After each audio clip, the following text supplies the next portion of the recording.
اعوذ باللہ من الشیطان الرجیم، بسم اللہ الرحمن الرحیم۔ السلام علیکم ناظرین، امید ہے آپ خیریت سے ہوں گے۔ آج یکم محرم الحرام سن 1445 ہجری، نیا اسلامی سال آپ سب کو مبارک ہو۔ ہمارے نئے اسلامی سال کی ابتدا بڑی تلخ اور بڑی تنگ کرنے والی اور دلوں کو کاٹنے والی اور چیرنے والی یادیں لے کر آتی ہے۔ جو سال کا پہلا دن ہے، یکم محرم الحرام، مراد رسول خلیفہ سوئم حضرت عمر فاروق رضی اللہ تعالیٰ عنہ کی یوم شہادت ہے۔ اور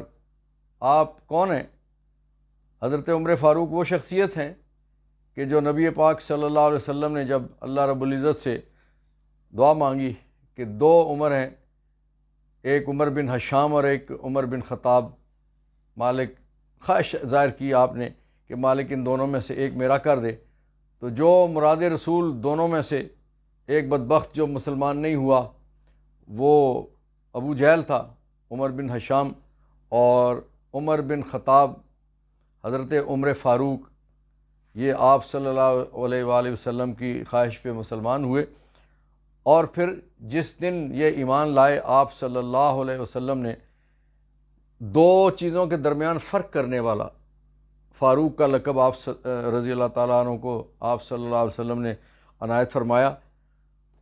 آپ کی فتوحات، آپ کی ریاست کے حوالے سے بے شمار ایسی نئی ترجیحات اور ایسی چیزیں کہ جو بہت سارے محکمے، بہت سارے ادارے آپ رضی اللہ تعالیٰ عنہ نے بنائے۔ تاریخ سے آپ لوگ واقف ہیں کہ فوج کی بات ہو، پولیس کی بات ہو، ڈاک کے نظام کی بات ہو، نہری نظام کی بات ہو، سمندر کے معاملات کی بات ہو، جہاز رانی کی بات ہو، اور بے شمار ایسے ادارے عدلیہ کی بات ہو کہ جو آپ نے ایک انقلاب برپا کر دیا ایک ایسے علاقے میں، ایک ایسے خطے میں، ایک ایسی قوم میں، ایک ایسے معاشرے میں کہ جو کہ جہالت میں ڈوبا ہوا معاشرہ تھا۔ اس لیے آج کا دن حضرت عمر فاروق رضی اللہ تعالیٰ عنہ کے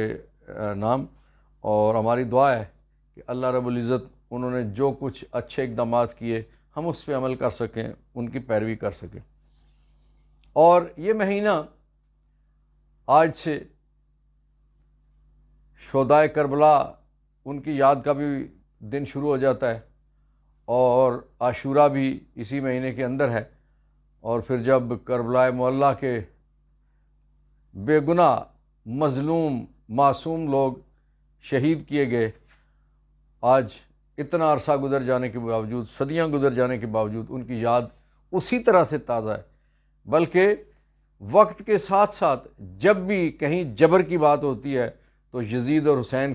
کے کردار کی بات آ جاتی ہے، کہیں ظلم کی بات ہوتی ہے تو یزید اور حسین کے کردار کی بات ہوتی ہے، اور کہیں پہ جب حق اور باطل کے مارکے کی بات ہوتی ہے، سچائی کی بات ہوتی ہے اور جھوٹ کی بات ہوتی ہے، تو وہاں پہ یزید اور حضرت امام حسین کے کردار کی بات ہوتی ہے، اس مقابلے کی بات ہوتی ہے، اس ڈٹنے کی بات ہوتی ہے۔ اس لیے جو لوگ حق پہ ڈٹتے ہیں وہ کبھی ختم نہیں ہوتے، اور جو ختم ہوتے ہیں وہ ہوتے ہیں کہ جو ناحق ہوتے ہیں۔ ناظرین، کسی نے کیا خوب کہا کہ غیر ممکن ہے کہ حالات کی گتھی سلجھے، اہل دانش نے بہت سوچ کے الجھائی ہے۔ پاکستان کو روزانہ کی بنیاد پہ نئے نئے مسائل میں دھکیلا جا رہا ہے، اور نئی نئی چیزیں جنم لیتی ہیں یہاں پہ، اور نئے نئے واقعات جنم لیتے ہیں، نئی نئی باتیں سامنے آتی ہیں۔ ناظرین،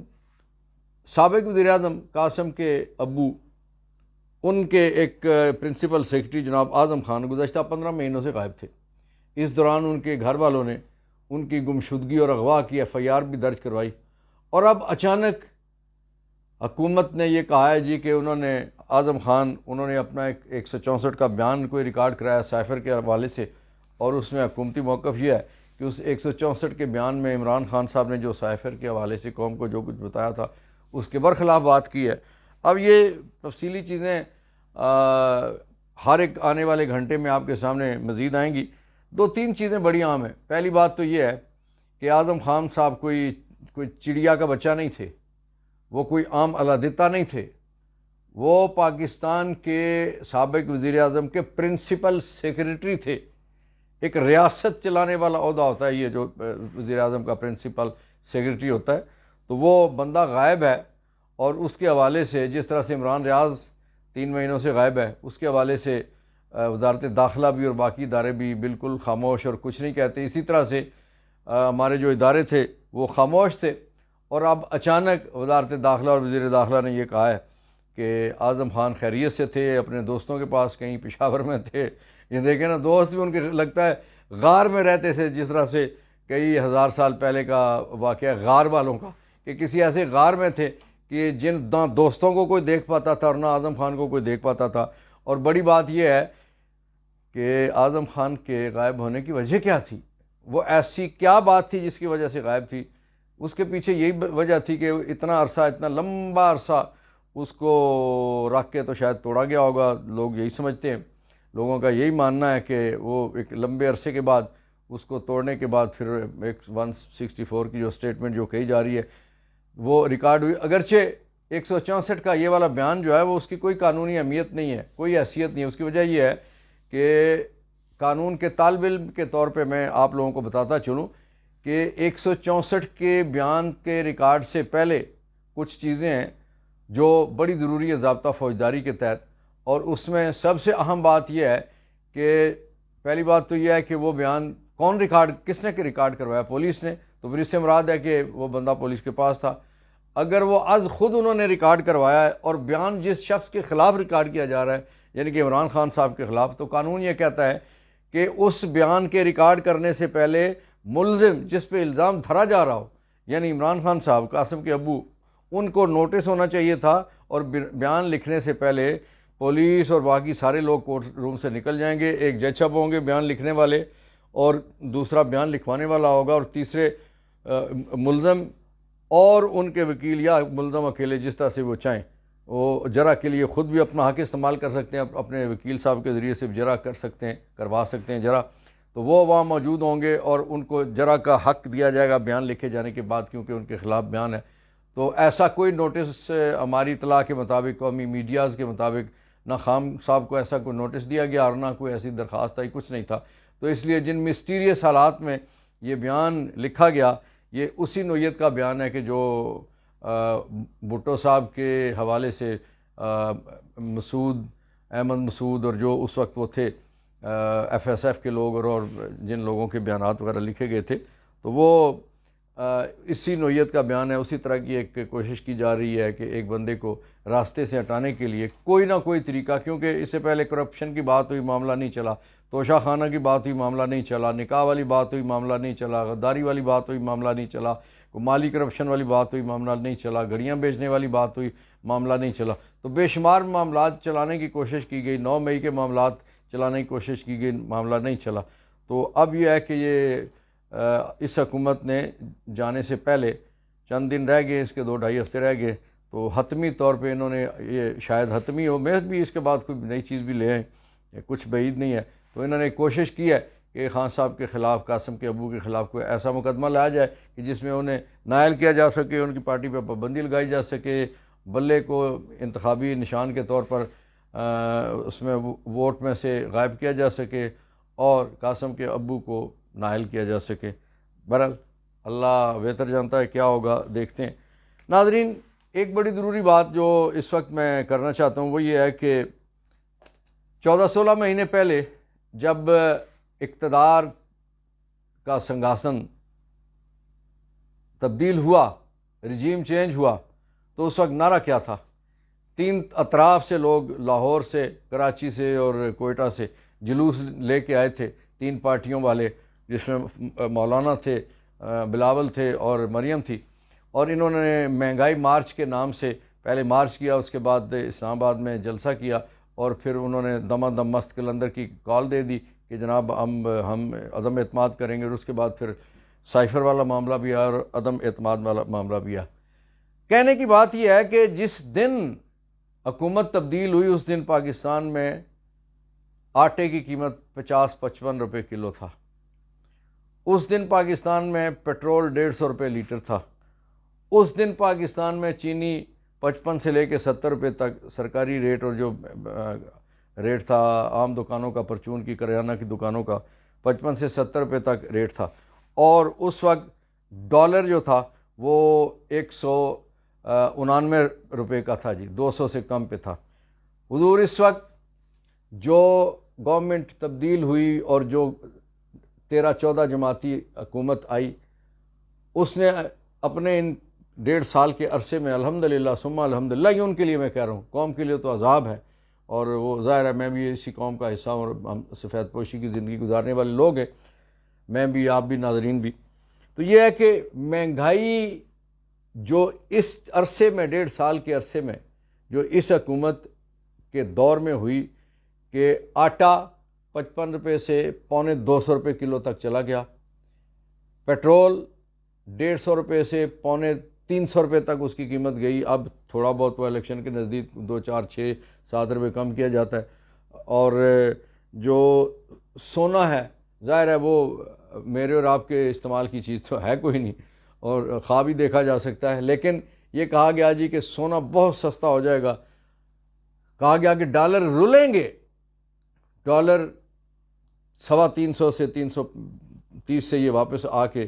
اب بھی وہ 300 کے قریب ہے. اور سونا جو ہے وہ بھی تاریخ کے بلند ترین مقام پہ، ڈالر بلند ترین مقام پہ، آٹا بلند ترین قیمت، چینی بلند ترین قیمت، اور سیمٹ، سریا، اس کا تو کہنا ہی کیا ہے. تو جو چینی چور تھے وہ اس وقت گورنمنٹ کے اتحادی ہیں، ان کے ساتھ بیٹھے ہوئے ہیں. وہ جا رہے تھے، انہوں نے 2 اپنے مشیر جو تھے نکالنے تھے، لیکن پھر اعلان کروا دیا گیا کہ نہیں ساتھ دیں گے آخری لمحہ تک، آخری دن تک. اور جو آٹا چور تھے وہ بھی حکومت میں بیٹھے ہوئے. تو کس کو کیا دوش دیا جائے؟ قوم کہاں جائے؟ لوگ کہاں جائیں؟ کس کے ساتھ گلہ کریں؟ لوگوں کے پاس کہنے کے لیے کچھ نہیں ہے. بہرحال چلیے، کوئی بات نہیں. اب ایک اور بات کہ جاتے جاتے موجودہ حکومت نے اپنے لوگوں کو، اپنے ایم این ایز کو 60 ارب روپے سے زیادہ ترقیاتی پروگرام پہ، ترقیاتی کاموں کے نام پہ پیسے دیے ہیں. حضور یہ ان آخری دنوں میں وہ کون سا کام ہونا ہے کہ جو اس میں کوئی ایک ٹھنڈے پانی کی مشین تو لگائی جا سکتی ہے، نہ کوئی روڈ بن سکتی ہے، نہ کوئی اور کچھ پروجیکٹ ہو سکتا ہے. تو یہ صرف اگلا الیکشن لڑنے کے لیے، اپنے لوگوں کو راضی کرنے کے لیے پیسے دیے گئے ہیں. ایک اور بات، کل کے پروگرام میں ہم نے اس وقت بات کی تھی کہ عمران خان صاحب نے کل کی بات ہے کہ چند گھنٹے پہلے انہوں نے جو ٹک ٹاک میں اپنا سلسلہ شروع کیا تھا، کہ وہ کل اس وقت جو ہم نے پروگرام ریکارڈ کیا تھا اس میں 1.8 ملین لوگ ان کو فالو کر چکے تھے، 1.8 ملین. اور جو اس وقت ابھی میں نے پروگرام شروع کرنے سے، ریکارڈنگ شروع کرنے سے پہلے جو ان کے فالوورز کی تعداد دیکھی، وہ 3.6 ملین فالوورز ہیں. کتنے شیئر ہیں ان کی، جو ویڈیو جو شیئر کی اس نے کتنے لوگوں نے دیکھی. تو یہ میں سمجھتا ہوں کہ یہ لوگوں کا اعتماد ہے، لوگوں کی محبت ہے قاسم کے ابو کے ساتھ. اور جو ایک کوشش کی گئی تھی کہ قاسم کے ابو کی تصویر نہ دکھائی جائے سوشل میڈیا، قومی میڈیا پہ، الیکٹرانک اور پرنٹ میڈیا میں، نہ نام آئے، نہ ان کی جماعت کا جھنڈا آئے، نہ ان کا انتخابی نشان آئے، اور نہ ہی کسی چینل پہ ان کی پارٹی کا بندہ کوئی اپنا موقف بیان کرنے کے لیے موجود ہو. کہ وہ کہتے ہیں نا کہ گلیاں ہو جن سنجیاں وچ مرزا یار پھرے، یہی کیفیت ہے اس وقت کہ صرف حکومتی. اب پوزیشن مزے کی بات یہ ہوتی ہے کہ جو اس وقت ٹی وی چینل پہ آپ کھولیں تو مثلاً آپ کوئی چینل بھی ایک لگائیں، اس میں پہلے آپ کو بندہ نظر آئے گا، ایک پیپلز پارٹی کا بندہ بیٹھا ہوگا، دوسرا ساتھ نون لیگ کا، تیسرا فضل الرحمان صاحب کا. یا دوسرے چینل پہ لگائیں تو پنجاب حکومت کا ایک وزیر ہوگا، اور ایک وفاقی وزیر ہوگا، اور تیسرا کوئی ان کا تجزیہ کار جو لفافی ہیں ان کے اپنے ہی ہیں. تو کوئی معقول گفتگو کرنے والا آزاد منش آدمی اس وقت میڈیا پہ نہیں، نہ بلایا جا رہا ہے، نہ دکھایا جا رہا ہے.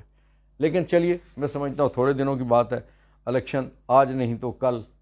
اگست میں نہیں تو سپٹمبر میں، نہیں تو اکتوبر میں، نہیں تو نومبر میں، نہیں تو دسمبر، مارچ، جنوری، جس میں بھی ہونا ہے الیکشن ہونا ہے. تو ایک نیا ماحول بننا ہے، نئی ترجیحات ہونی ہے. آنے والا سورج، آنے والا دن نئی ترجیحات لے کے آتا ہے، نئے مواقع لے کے آتا ہے. انشاءاللہ پاکستان کے لیے نئی ترجیحات، نئے مواقع جلد آنے والے ہیں. اللہ تعالیٰ میرا، آپ کا، ہم سب کا حامی و ناصر ہو.